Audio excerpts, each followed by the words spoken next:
Hi friends, మన ఆర్డిఆర్ఎన్ cooking ఛానల్కి స్వాగతం. ఈరోజు మనం చేసుకోబోయే రెసిపీ శనగపప్పు గోరుచిక్కుడు కర్రీ చేసుకోబోతున్నాము. దీనికి కావలసిన పదార్థాలు: ఉల్లిపాయలు, పచ్చిమిరపకాయలు, గోరుచిక్కుళ్ళు కట్ చేసుకుని పెట్టుకున్నాను, శనగపప్పు ఒక 10 మినిట్స్ నానబెట్టుకున్నాను, అల్లం వెల్లుల్లి పేస్టు.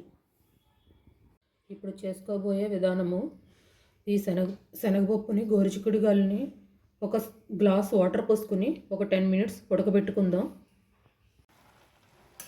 ఇప్పుడు వీటిని ఒకసారి చూసుకుందాం. గోరుచిక్కుడుగాయ శనగపప్పు ఉడికిపోయింది కదా, ఎలా అంటే నలిగిపోవాలి. ఇప్పుడు కర్రీ స్టార్ట్ చేద్దాం. దీన్ని పక్కన పెట్టుకుని కళాయి పెట్టుకుని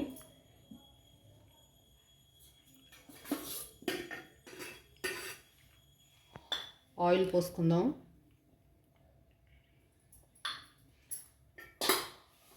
ఆయిల్ వేడెక్కనిద్దాం.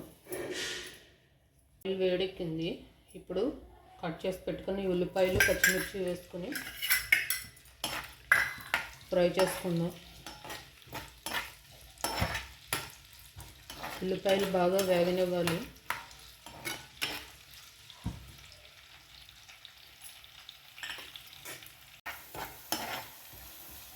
ఉల్లిపాయలు చక్కగా వేగిపోయినాయి. ఇప్పుడు ఒక స్పూన్ అల్లం వెల్లుల్లి పేస్ట్ వేసుకొని ఇది కూడా వేయించుకుంటున్నాము.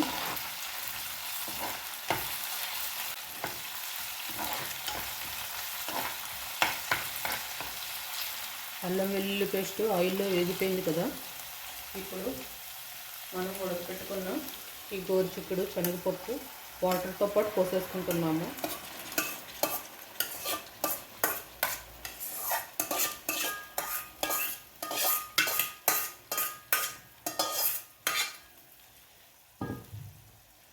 దీనిలో ఒక హాఫ్ స్పూన్ పసుపు,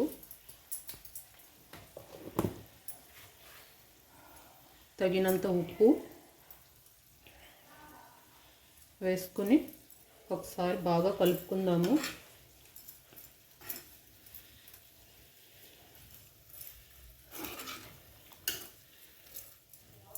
మీకు ఒకవేళ కుక్కర్లో చేసుకునే వాళ్ళు ఉంటారు కదా, దీన్ని ఉడకబెట్టుకోవాలనుకునే వాళ్ళు.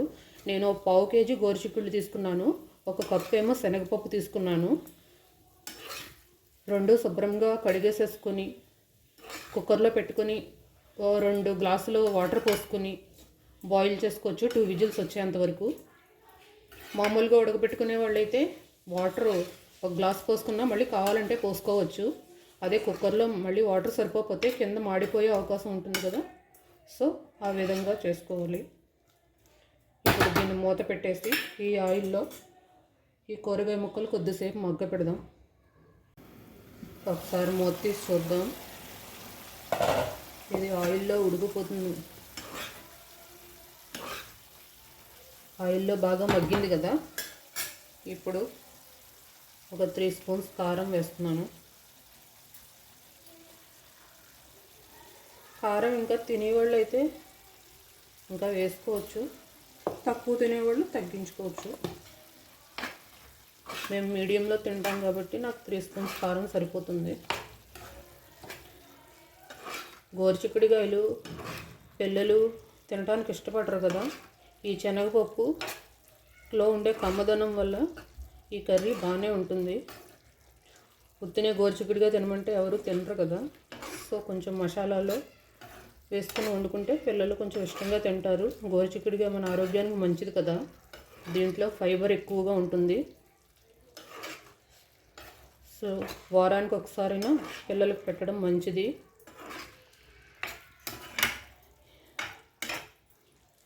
ఇప్పుడు దీనికి ఇంకా వాటర్ ఏం అవసరం లేదు. ఇందాక కూరగాయలుతో ఉడకబెట్టుకున్న వాటర్ ఉంది కదా, ఆ వాటర్తోనే సరిపోతుంది, ఉడికిపోతుంది. ఇంకా మూత పెట్టేసి ఒక 10 మినిట్స్ ఉడకబెట్టుకుందాం. 10 మినిట్స్ తర్వాత మూత తీసి చూద్దాము.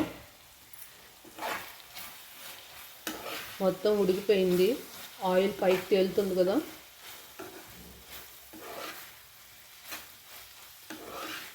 కూర రెడీ అయిపోయింది.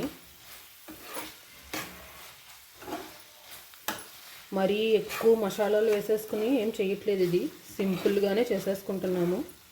ఈ డిష్ రైస్లోకి చాలా బాగుంటుంది, చపాతీ రోటీ మంచి కాంబినేషను.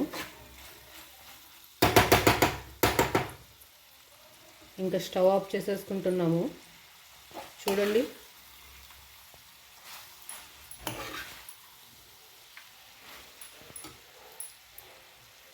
వేడివేడిగా గుమగుమలాడే శనగపప్పు గోరుచిక్కుడు కర్రీ రెడీ. మన ఛానల్ ఎవరైనా కొత్తగా చూస్తున్నట్టయితే సబ్స్క్రైబ్ చేసుకోండి, లైక్ చేయండి, షేర్ చేయండి. Thank you for watching. Next వీడియోతో మళ్ళీ కలుసుకుందాం.